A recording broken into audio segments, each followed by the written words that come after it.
do it in a better fashion than anybody else.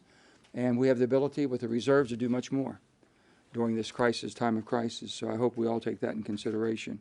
So we're going to step up, and we're asking the government to step up. I've spoken to most of the largest CEOs, petroleum CEOs in the United States, that basically are all over the world. They have markets over the world. They have their tentacles everywhere in the world.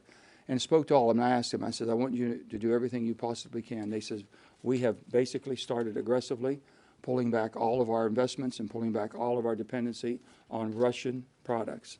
That's great. I applaud them for that. And I said, I need you to do something else. I need you to make sure you make a commitment that basically the United States economy and the citizens of the United States will not be impacted because of corporate profits or shareholders' profits, whatever it would be, during this period of time of crisis. They all said this is a matter of national unity for us too, and I was very proud to hear that. So I'm going to say that everyone seems to be very much on board 100% and supporting this effort. So with that, I have no concerns that we should have any shortages right here. So the United States of America in 2019 was producing 12 million barrels a day, 12.3. We're down 11.2 because of COVID. Market dropped off. We have no problem at all ramping back up with what we already have ready to go. So we can backfill that. We have tremendous amount of LNG. We have a tremendous amount of gas that we can produce the LNG for. We're expanding on our exports as far as with our LNG terminals. Germany is putting 2 terminals to receive LNG, so they don't have to depend on Russia. And it's up to us to make sure that we connect all of that together. So without further ado, I want to thank one of our co-sponsors, one of our lead co-sponsors, and everyone you see here. This is a bicameral event. You have House members and Josh Gottheimer and Brian Fitzpatrick here, and then basically the group that we've put together. So I'll bring Lisa Murkowski up at this time. And Lisa, if you will. Thank you. So it's good to be working with my buddy Joe Manchin on bipartisan things. There's been a flurry of bills that you have seen, ideas floated out there in the past week, bills that have been introduced. I think the difference with what you have here is this is bipartisan. This means it actually has some legs, and the fact that it is bicameral as well, I think, is one of the reasons why you've got so many folks that are gathered here today, because this is actually something that can make a difference, that can get Putin's attention. Senator Manchin has used the words, Putin is not afraid to weaponize energy. He's been doing that. We've seen it all along into this lead up. And there's been an approach and a policy from this administration that says we don't want to do that. We don't want to put that on the table. Well, I'm sorry, sir. It's already on the table, and it's been put on the table by Putin. And so what can we do to respond? Well, I will tell you today, our message should be pretty clear and pretty simple. No more Russian energy should come into the United States for the duration of this bloody, horrifying, and unprovoked war against Ukraine. So this measure is in direct response to what Russia is doing with the bombing of the schools and the hospitals and the apartment buildings, forcing the Ukrainians to flee their country, killing the innocents that remain, and using some of the worst weapons in the world and indiscriminately to do it. So these are not just acts of war, they're war crimes. And there should not be a single additional American dollar allowed to finance these atrocities. So the president has said, I'm going to use every tool in the toolbox. Mr. President, this is a tool. This is a tool. The one tool that might just force Vladimir Putin to sue for peace here. So we've got an opportunity here to address this. We in this country can move today to ban Russian energy imports. So we know that we've been bringing crude oil, Russian crude, into this country and oil products. But we've been seeing those numbers drop. Back in 2021, everyone's looking at those numbers. It's about 700,000 barrels that were coming in. We've started to see companies that are basically self-sanctioning in light of Russia's activities. According to EIA's preliminary data, U.S. crude imports from Russia were near zero at January. So to Senator Manchin's point, we can backfill all of this, but I think people need to kind of put it into context in terms of how much we might need to step up. I'm confident that we can fill the supply gaps by American production along with our allies in Canada, for instance. So I would urge the president, take your counterproductive policies like taxes and royalty hikes, take them off the table. Give the industry the confidence that it needs to be producing more. He might not want to hear this, but I think the most important step that can be taken right now to lower domestic gas prices, because that's what everybody wants. How are we going to get the prices down?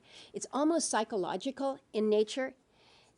He's got to change course. He's got to embrace American energy. He's got to tell the public that he's doing this. That's going to do a lot more to calm than some temporary SPRO sale. We've seen that. You don't get much mileage out of that in terms of reduction in the price. You don't see it calming the markets. So to me, this is clear as day. We are not going to send Russia any more U.S. dollars to help them kill innocent people. This bill will do it. It's bipartisan, it's bicameral, and it needs to move, and it needs to move today. So let's go to the other side of the House here. Josh Gottheimer. Thank you very much. Thanks, Lisa. Thanks for inviting us over. We will leave within a half hour. Don't worry. Thank you, Joe, for inviting us, and Lisa. Thanks very much. And it's great to be with all my colleagues and with Brian Fitzpatrick, who's co-chairman with me of the Problem Solvers Caucus. You know, in times of great distress at home or abroad, we have always done best when we've stood together as one nation with our allies. As Putin's forces continue their brutal invasion to the Ukraine, the United States must stand strong against the Russian dictator. So we're joining together today to cut off Putin's largest revenue source and to support America's own energy independence and security. And we're joining forces both across the aisle and, as Lisa said, across both chambers to lead bipartisan, bicameral legislation to ban Russian oil and petroleum from being imported to the United States. And as we're announcing today, and as I'm here with Brian Fitzpatrick, who I mentioned as co-chair of the Problem Solvers Caucus, we plan to bring, not only lead in the charge in the House, but of course to bring it to the Problem Solvers Caucus for consideration. We've already taken critical steps. The Commander-in-Chief has responded quickly and aggressively to the conflict, rallying together with our NATO and democratic allies, helping build an international coalition to counter Russia, support Ukraine, and protect democratic values. We've shut down Putin's access to assets in the United States and sanctioned Russia's major banks. Important first steps, but to truly deter Putin, we need to do more. Just today, my home state of New Jersey, there, the governor, Phil Murphy, signed an executive order requiring all state agencies to temporarily revoke any contracts, permits, or licenses currently issued to companies controlled by Russia or Belarus. This is the type of impactful action we need. But now, despite widespread condemnation of Russia's actions, the United States must do more. And we have to continue to do more to import as well more than 500,000 barrels of oil each day. That must stop immediately. By banning the import of Russian oil here in the United States, we have the opportunity to work with our allies to stabilize the energy market across the world, safeguard our nation's energy security, and boost our own energy independence. It's time to ban all imports of Russian oil. And the U.S. and our allies have already announced the initial release of 60 million barrels of oil from the SPRO. Obviously, we've got to do more. Now's the time to act together, here at home and with our allies abroad, and ban imports of Russian oil. And we stand strong. We're glad to hear positive feedback from the Speaker on this effort. This is a moment for people who love democracy at home and around the world to unite, and that's what we must do as Democrats and Republicans here in the greatest country in the world. And now I'm very honored to introduce my co-chair of the Problem Solvers Caucus, Brian Fitzpatrick. Thanks. When it comes to Ukraine, I think we all can agree that we have a collective similar feeling, and that is pit in the stomach. How is it possible that in the year 2022 we could be witnessing what we're seeing on TV, things that we thought were permanently relegated for the history books? My last international assignment as an FBI agent was in Ukraine. I lived there. Those are my friends that are under assault right now. And it's there where I will be flying tomorrow afternoon to go to the Poland-Ukrainian border to be with some of them. And this is one of the things we're going to be talking about. As my colleague said, there should not be a single dime, not a single cent of taxpayer dollars funding Vladimir Putin's murder machine.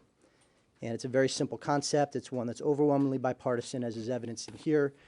Speaker Pelosi today said she supports the concept of completely banning imports of Russian oil into the United States. This should not be difficult. I personally think we're going to be going a lot further than this, but this is a very, very good first step. I want to compliment and thank my friends and colleagues, many of whom we've worked together on some other very, very monumental pieces of legislation. This is really, really important to send a signal, not only to do what's right and not contribute a dime to Russia's economy, particularly when it comes to oil, but to send a message around the world that every single country should be doing this.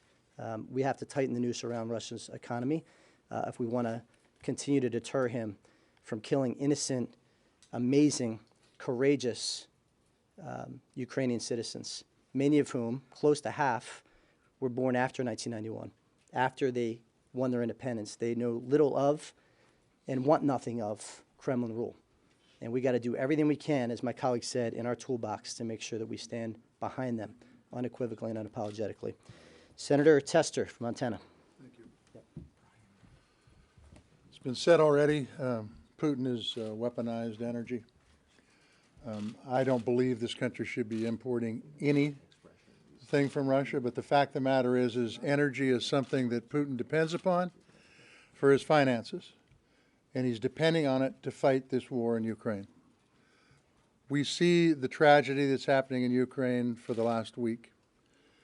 It is the very least that we can do to stop any energy imports into this country. I think it will have a dramatic effect, and it will send even a bigger message that the United States is in this with the Ukrainians for the long haul. I just want to thank Joe and Lisa for bringing us together. We almost got the band back together, guys. I know, it looks good. But thank you very much. If I could see, I'd tell you who's next. I think John, We'll talk Portman, it says. he's up there. You're up there, buddy. Oh, me? Okay. So Nancy Pelosi is with us, which made me wonder, what am I doing? She's right. Putin brings everybody. Yeah, together. listen, you've done something Putin nobody else could do. And so I want to thank Joe and the whole squad up here for getting us behind an idea that's long overdue but not too late. So this will be a significant blow to Putin's war machine. A crippling blow would be if other countries would follow our lead. So here's my call. Listen to what we're doing here in America and follow us to the extent you can. Lisa mentioned suing for peace. Putin's never going to sue for peace. How does this end? Eventually, the Russian people are going to have to decide to get rid of this guy. As long as he's your leader, you're going nowhere. The world has turned a blind eye and a deaf ear to war crimes and murder and thievery for the past 20 years. The Ukrainian people have broken that cycle. None of us are going to treat this like Syria, which was a disaster, where we pump our, beat our chest and forget about it. This is about to become an insurgency. Cities will fall, but the Ukrainian people will not fall. So this is an emergency declaration. It's a really smart idea, Joe. This is a national emergency. We're going to suspend Russian imports of oil during the emergency. Well, I'm here to tell you this is going to go for a very long time. This won't be weeks. This could be years. And what I hope will happen over time is that the world will follow our lead here. If you hit him in the energy, the oil, gas sector of his economy, he will fail. Never in the history of warfare has a bad guy been so exposed as Putin is today. The revenue from oil and gas keeps him afloat. If we can isolate the oil and gas sector, produce more here at home, that will do more to end this war than any single thing I can think of. Rob? We have John first. John Hickenlooper. And then Rob. Well, I'd like you to echo the gratitude of everybody to getting the band back together again. Yeah, Thanks, good day. Joe and Lisa. You know what? In 2021, we imported about 700,000 barrels of Russian petroleum products per day. At present prices, that's pretty close to $75 million a day. That's going to fund their war machine. And I think the U.S., as the leader of the free world, And I'm old enough, Joe, remember when we used to talk about America leading the free world? Well, one thing you can certainly say about Joe Biden is he has unified the free world in a way that has never happened before. NATO's never been so unified. Switzerland is now on board with this. And I think if more people figure out that they can follow America's lead in banning the import of Russian oil in response to Putin's heinous actions, it will make a significant difference and will accelerate the end of this tragedy. You know, my beef, and I have a very good friend in Denver who did 2 years in the Peace Corps in Ukraine. So he's been talking to me for the last several months. And the beef is not with the Russian people. It's with Putin. And I think the sooner the Russian people recognize that the world is against their leader, that that opportunity will come and there will be a change. But until then, we've got to do everything we can in this country to make sure that we cut off those imports. It's going to accelerate the transition we're already seeing from into sun-driven energy and wind-driven energy, water-driven energy. That acceleration is only going to help make us more independent from these types of situations. Anyway, Rob. Roll it up. So it's nighttime in Ukraine, and we will again see horrific images on our TV screens of artillery fire, missiles being fired into cities like Kharkiv and Kyiv. They're hitting apartment buildings, they're hitting hospitals, they're hitting daycare centers. Yesterday, they even damaged the Holocaust Memorial in Kyiv. This is indiscriminate shelling that is killing thousands of civilians. The numbers we have don't tell the whole story because there are people who are under rubble who we can't count. There are children, babies who are in NICU units that have had to leave the hospitals who we haven't counted. This is an atrocity. And the United States of America has an opportunity here, not just to lead the free world, but to help Ukraine more. And one way we can help the people of Ukraine more is to tighten the noose on the Putin economy. Oil and gas, fossil fuels is number one. John McCain's famous saying, this is a country of thugs that runs a big gas station. Without those oil and gas revenues, the Russian economy definitely craters. So between 50 and 70 million bucks a day going to Russia, why does that make sense? So of course I support this effort, and I thank Joe and Lisa and Fitz, the House members, Josh, who are with us today, because this is important that we be bipartisan, bicameral, and actually get something done here. It's not just about talking. This is about a crisis. People are dying. I was in Ukraine for the last congressional delegation. Jeanne Shaheen and I led it. It was in January. The people we met with are now in bunkers, fearing for their lives. I've been to the line of contact. The soldiers I met are now under fire. Some of them are dead. These are the people who have turned to us. I was in Cleveland on Sunday night at a rally. 1,000 people showed up in Cleveland, Ohio, Ukrainians, but also Latvians and Lithuanians and Poles and people from all over Eastern and Central Europe supporting this effort, knowing that they've been under the thumb of Russia before and the Soviet Union before, and they're not going to put up with it. They're going to fight. But instead of having them fight to the death, we need to help them be able to fight and survive and to be able to win. So I thank you guys for what you're doing here. I'm strongly in support of it. We need to do much more. By the way, Russia has most favored nation trading status with us. They're in the World Trade Organization, so we give them a preferential trade status with the United States of America. That needs to end. And we need to ask every country around the world to also end that status. That would actually increase the tariff on oil, by the way, among other things. But it's critical that we not just go on as if this is business as usual. Again, tonight, as these bombs are raining down on these cities and killing civilians, we need, at the very least, to do everything we can to tighten that noose to ensure that the people of Russia at some point say, enough. Yet, we're not going to do this. We're not going to be killing our innocent neighbors and suffering these economic consequences. We're going to do something about the corrupt government in Moscow. Thank you guys for doing this. Thank you.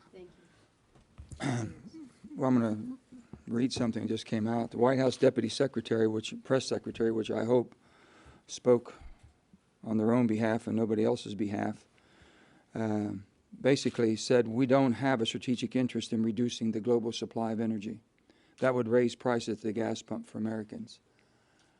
They're so wrong, so wrong. But if there's an inconvenience, because we have to basically change the corporate model of where you get the products to do what they want to do and how they blend, there's other places in the world other than Putin. And when you talk about an inconvenience, can you imagine if you lived in Ukraine right now? I think it's a little bit more than this is life or death. And if they can't show that we can make some sacrifices in order to support them and stop the aggressions of this horrible dictator.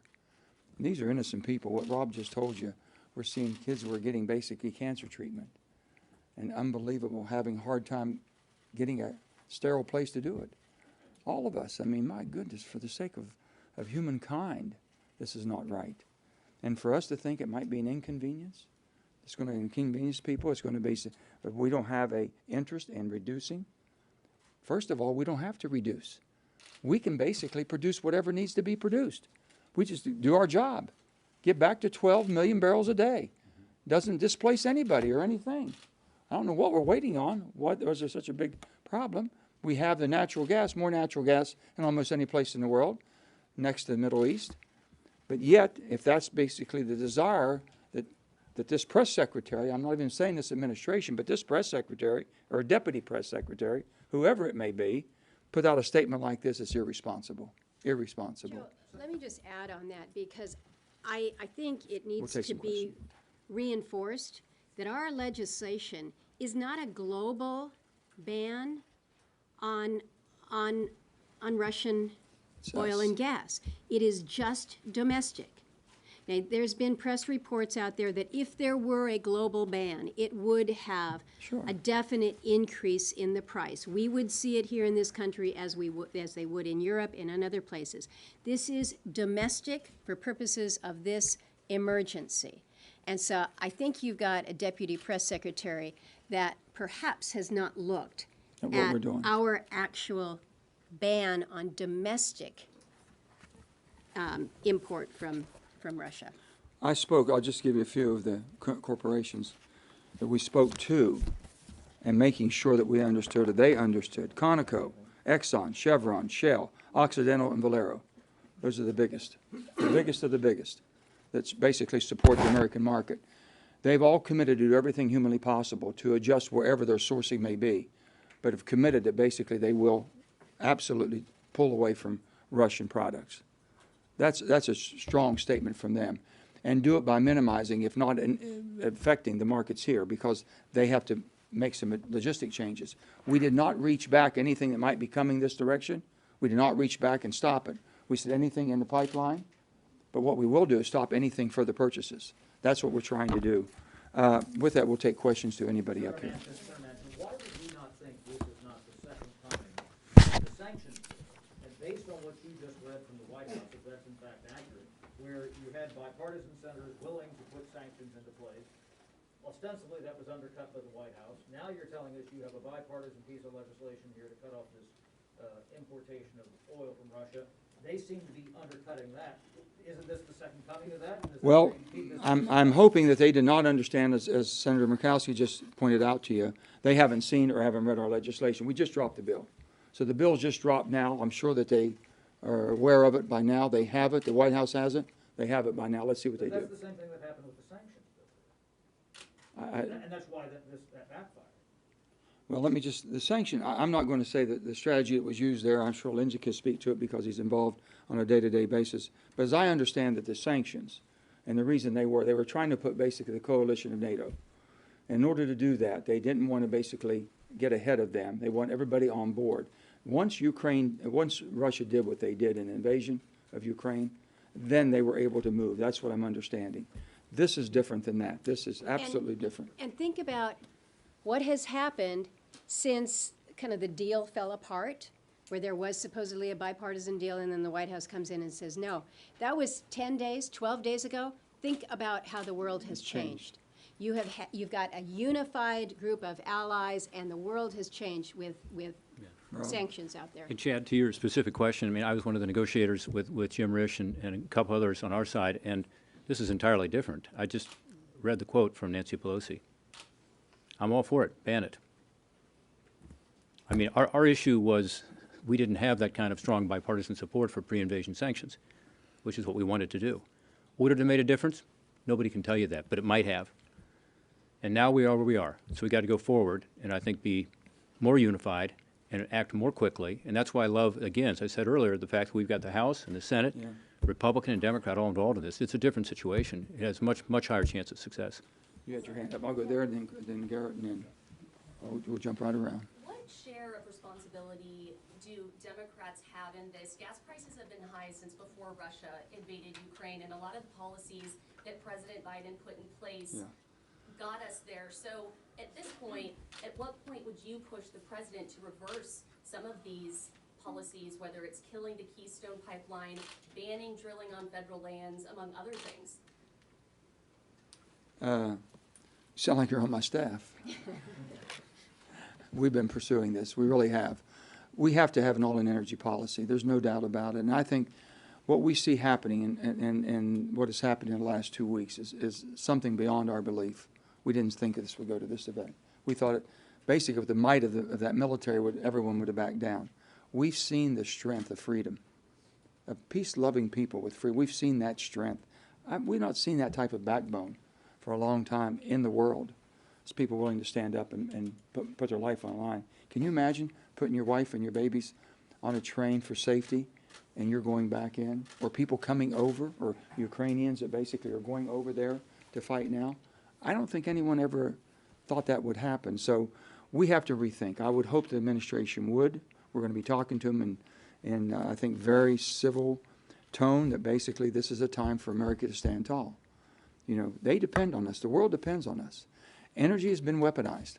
We have the ability to basically counter that weapon. We really do. And that's what we're asking for. If we're asking, and I've never seen NATO. I never thought that in all honesty, that Germany would actually pony up to the table for 2% of their GDP for defense. I've never seen Switzerland. I never thought Switzerland would get off the bench. You know, God love them. They're just a peace-loving people. But enough's enough. If you've moved Switzerland off the bench, then we better get off the bench. I can tell you that. And we're going to be moving everything that we had a hearing today, as you know, on the FERC. Some decisions they're making, which we think is very detrimental to us and our ability to produce the energy independence that we need. If the president were to come before the American public tomorrow and give a speech saying that we in this country need to embrace the role that we can take on as a full energy producer, I think that that would do as much to send the signal to help calm the markets, to help address what we're seeing with the daily prices of fuel at the pump. But right now, the signal from this administration is we're going to keep ours in the ground and we're going to count on it from somewhere else. And now we're realizing we've been counting on Russia to help us with that. That signal needs to be uncrossed. I can't help myself. Just too much here. No, I mean, your question is the right one, and you know, my view, I'm not speaking for everybody here, is this is about replacing Russian oil with American and North American resources that this administration has stifled, let's face it. And it's the executive order on public lands, it's the decision to stop the Keystone. Keystone, by the way, is 820,000 barrels per day. So more than all the Russian oil that has been coming in per day, even at its height at about 700,000. So there's replacement right there. Now, you know, that's decision's been made. We are where we are. But there are things, Senator Manchin's absolutely right, we can do to just get our production back up to where it was. Finally, I've gotten a little heat on this issue from some folks saying that, gosh, that's bad for the environment. Because if you cut off Russian oil, then we've got to produce more here. Are you kidding? Who thinks that the Russian oil is being produced in a more environmentally sound way than American oil? Their gas is a dirty thing. I mean, they've got methane flares all over the country. You know, you can go online and look at the map of the world and you see the methane coming out of it. It's much dirtier in terms of how they produce it. Then they got to send it here by ship, which creates a lot of CO2. So the notion that somehow this is going to be bad for the environment if we cut off Russian oil, just the opposite.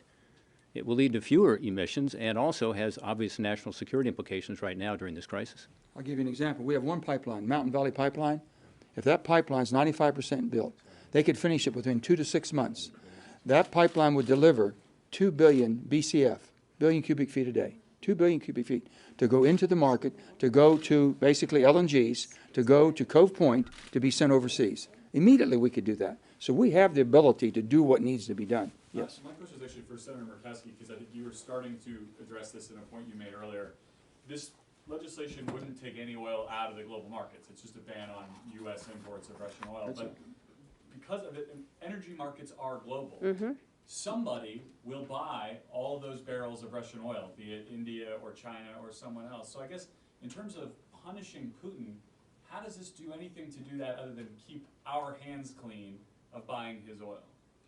First of all, I think that there is a moral obligation here. I don't want U.S. dollars to be funding this carnage in Ukraine led by Putin. I think all of us should agree that that is not where we go. Now, it is a global supply out there, but it is not a supply without limitation.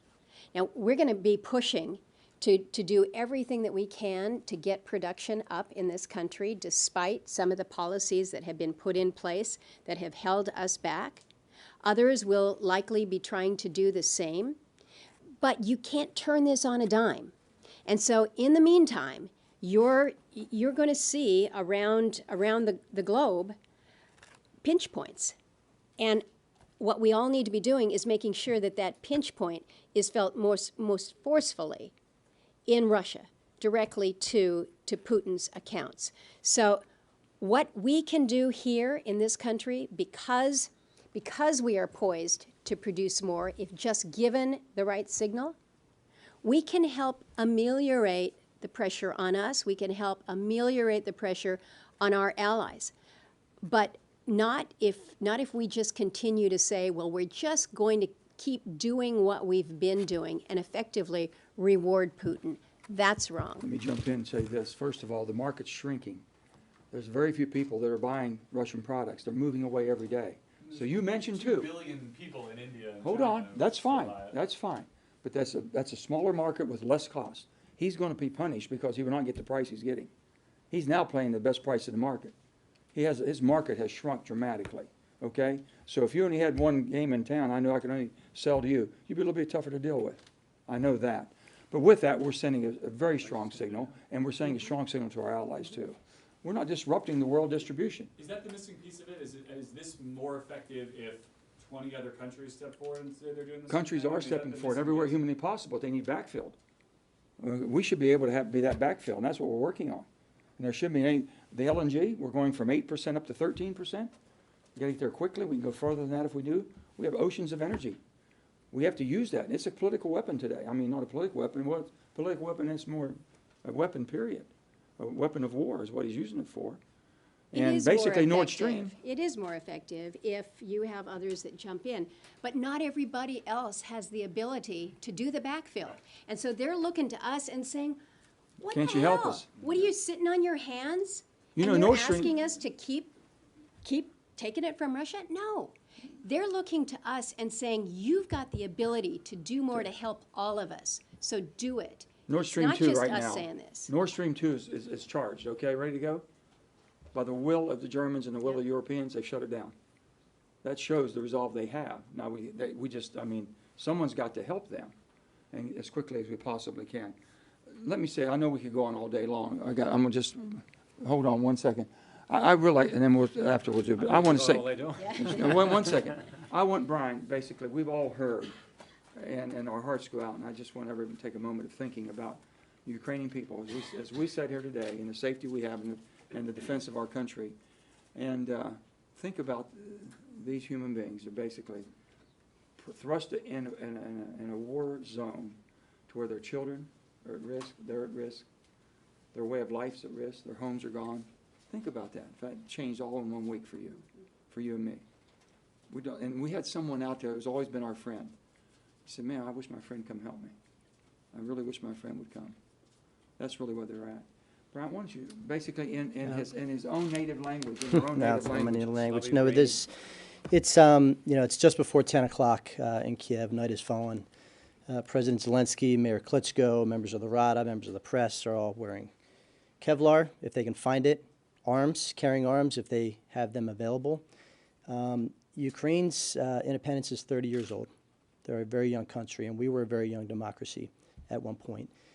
Our democracy, as we all know, is 245 years old, and we're the oldest democracy on the planet. And Ukraine and the world are now seeing how hard it is to remain free in an era where evil is rampant across the globe. And for all of our friends in Ukraine, Slava Ukraina, as they say, the rallying cry, glory be to Ukraine. Thanks. Very good. Thank you. That's the right way to end it. Yep. Thank you. Are you confident that you can get 60 votes for this, and what kind of outreach will you Well, I think I've never seen anything more bipartisan support than I've seen for this in a bicameral way. That quickly. That quickly, we did it one day, and basically when you have Nancy Pelosi saying this is something she would support. Wait a minute, hold on. It means reducing reliance on foreign oil.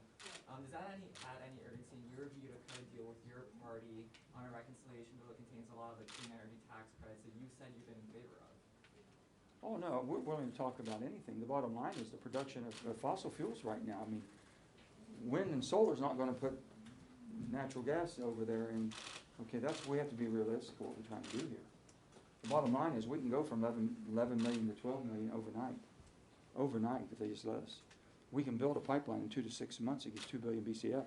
We can do that. But the people that are fighting and taking to court all the time, and basically the administration, needs to step up and help us on that.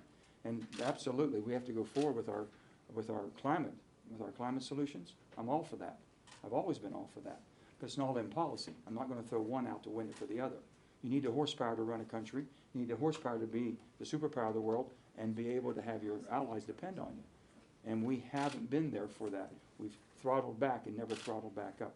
That's all I'm saying. And I'll just say this for my own, I would gladly, if ever was a poll being taken, they said, Joe, would you pay 10 cents more a gallon to support the people of Ukraine and stop basically the support of Russia? I would gladly pay 10 cents more a gallon.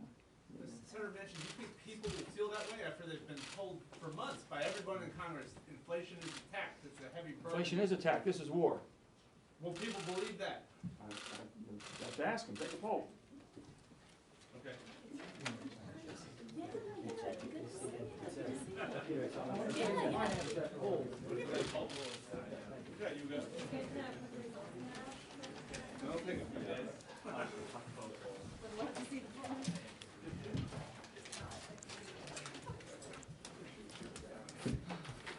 Thanks. I'm gonna grab these. Just speak it list real quick. Thank you. I think Cassidy wasn't here. Okay. Please take a look at that. Sorry. Awesome, thank you. Cassidy didn't show. Great, Thanks. Can you guys help grab all the papers, please?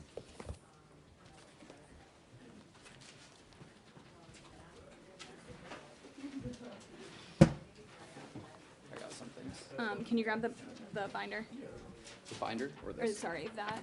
And the, The podium, I believe, stays here. okay.